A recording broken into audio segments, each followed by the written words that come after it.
Hello, I'm David Cassidy with the market update today, Tuesday the 7th of April. Yesterday's upbeat mood in global equity markets has continued into today on signs that the spread of the coronavirus is slowing. While US deaths have unfortunately passed 10,000, the New York Governor, Andrew Cuomo, said fatalities were showing indications of hitting a plateau, while key European hotspots continue to report that new cases are slowing. There was also good news from Australia as they plan to start lifting, albeit slowly, the lockdown restrictions and reopen its economy. The FTSE 100 index, which ended yesterday up 166 points or 3.08%, is this morning up a further 120 points, around 2.15%. Although the FTSE 100 index is still down over 1,800 points, or nearly 25% since the start of the year, the index has now recovered just over 800 points, or 16% from its intraday low on the 16th of March, which clearly illustrates our previous statement that it is best to resist the urge for any rash, knee-jerk reactions and instead look past the negative news headlines and maintain a long-term perspective, as time in the market is much more important than trying to time the market.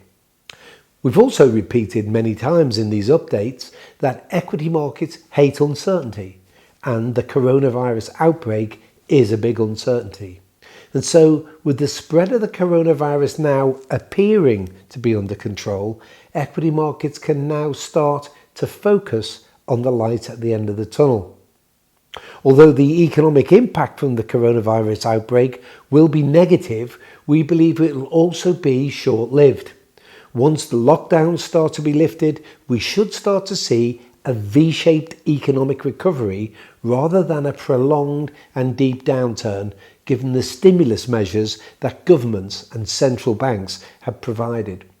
Consequently, as we said last Tuesday, the 31st of March, we should experience something similar to that of the global financial crisis in 2008-2009, when global equity markets rose even though the global economy was still contracting.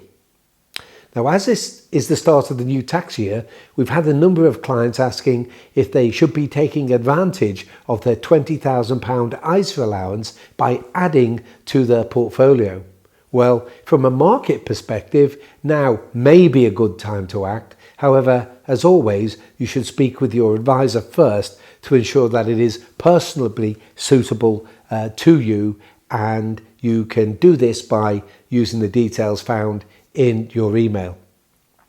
While we aren't expecting it to be plain sailing from here on, until there is some semblance of normality in our lives, we fully expect the current unpleasant market volatility to continue.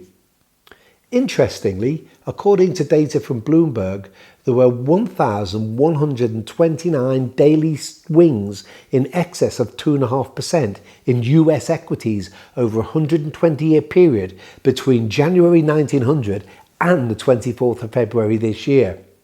In other words, just 3.5% of all trading days saw a move of plus or minus 2.5%. However, in the 31 trading days between the 24th of February and last night, the 6th of April, there were 23 moves of plus or minus 2.5%. In other words, 74% of the trading days.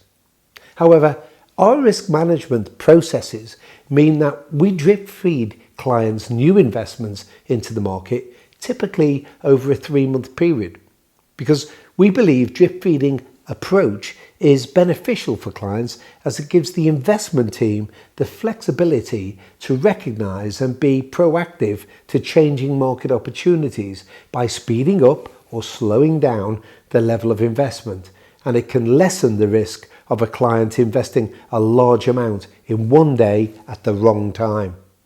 If you would like to add to your portfolio and utilise your ISA allowance, or speak to us about the markets in general, or you have any other queries, please contact us. The country may be in lockdown, but we are still here for you.